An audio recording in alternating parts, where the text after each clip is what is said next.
These are 3 characters from my story, Talismanic, that I've been rewriting over the past few weeks. Each character has a purpose in the story, whether continuing the plot or supporting the main characters on the side. But there's one outlier in this group that hasn't been introduced yet, the Hunter. So in this video, I will completely overhaul this character's story and design while I bring you guys along for the ride. Hey, I'm Gigi, an artist and VTuber who writes OC stories and shares my process along the way. Let's get into it.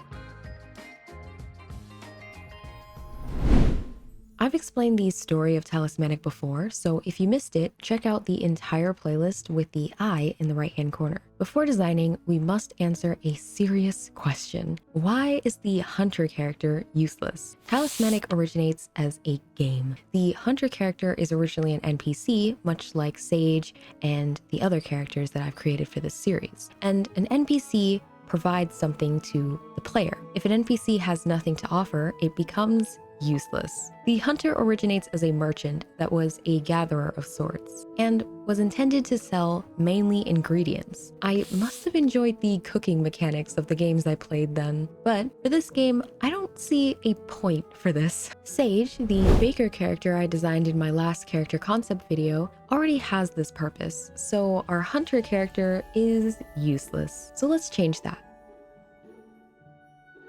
Our hunter's name is Ronin. He's a merchant of ingredients, has a large weapon that he carries, and travels often and doesn't stay in the kingdom long. Well, this original character idea is trash. We can fix it. I've always seen his character with a large backpack, so we can keep the concept of a collector. However, I think with a large weapon, maybe he's a weaponsmith. Now, I'm sure the knights have blacksmiths and weaponsmiths of the sort, but Sebastian, our main game character, has a unique signature weapon that doesn't originate from the kingdom of 𝑻𝒊𝒏𝒆. So a traveling weaponsmith may be required, but I'll save the details of that story for a weapon design video. Since Ronin is now a weaponsmith, I think the large weapon is a good addition and will make his silhouette more interesting. He should also be a traveler, and because of this, I think he may not always be available for the player to trade with him every day. If you follow along on the community tab, you've seen a version of this mood board as a sneak peek for this video. When creating mood boards, I like to find images that give me the character's personality or vibes first. This was the first image I found. I love the expression of the character the most, and the color scheme actually inspired me. Using Milanote, my pride and joy, I created sections for this character on a board. Images for weapons and his bag, appearance, hairstyle, outfit inspo, and color palette ideas. In my Q&A video, I mentioned that I've started using silhouettes in my character design process, and even reworked the designs of my previous 3 character designs to make them more recognizable. Since silhouettes emphasize shapes, I use the Lasso fill tool for this job. This tool is available on the CSP or Clip Studio Paint asset store for free. I'll leave a link in the description. After creating a basic silhouette, I use grayscale to block in value.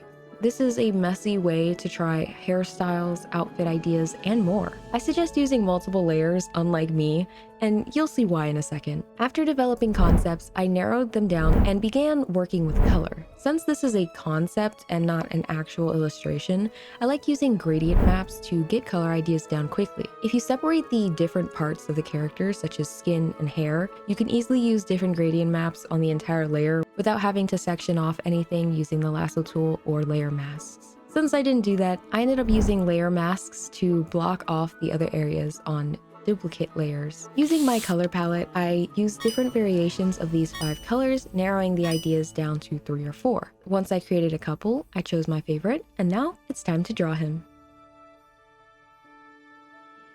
Ronin, unique to the other characters of Talismanic, originates from a tribe that settles beyond the barrier on the other side of the volcano, residing in the kingdom of 𝑻𝒊𝒏𝒆. Through trade with various kingdoms, the tribe has sustained themselves over time, unlike many others who have fallen due to the reminiscence of monsters traveling the land, or being taken over by various kingdoms. Ronin, like many of his tribe members, is skilled in specific skills that allow him to offer various goods to different kingdoms. Growing up with his father, a weaponsmith by trade, he learned multiple techniques to create weaponry worthy of the strongest soldiers and warriors. In his adult life, he traveled the world and visited various kingdoms, villages, wizard towers, and witches' covens. In his travels, he comes to 𝑻𝒊𝒏𝒆, entering through their guarded gates with a pass provided to merchants. From a game perspective, Ronin helps Sebastian learn about the history of his sword and how to fix it after finding it borderline unusable in the reminiscence of the battle with the fire mage. He also brings fun stories of the world beyond 𝒂𝒐𝒂𝒍𝒏𝒆 barrier, which he shares with the player every time they trade. The player can often find Ronin in different kingdom areas, but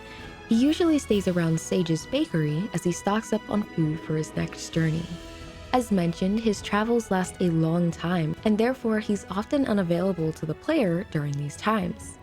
In the true story of Talismanic, Ronin glitches out of his code not long after Sage is taken from the game. Right after she leaves, a storm forms over the kingdom as she's pulled from the game. Twisters touch down and draw items, people, and more from this town. Stepping into action, Ronin tries his best to bring those to safety and even finds Leo in the bakery before it falls. In his final hours, he finds Sebastian trying to get him to wake up to help save this city, as he's supposed to be the hero of this kingdom.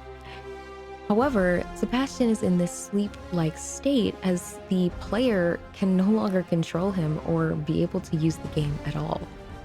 As Sebastian is about to be pulled into the storm, Ronin puts his backpack on him to tie him to a tree so that he doesn't get pulled away into the storm. However, before he can tie the second knot, he is pulled away into the storm himself and appears in the real world like the others. Thank you guys so much for watching. I had so much fun with Ronin's character design. He's such an exciting character to write and create in general. I look forward to writing more of these characters and creating them with you guys. We're going to go more into world building as well as outside in the real world and what these characters are going to have to experience, and the main villain of this entire story. So if you like this video, remember to like and subscribe for more, and in the comments, tell me what your favorite part of his design is and /or who your favorite character in Talismanic is so far.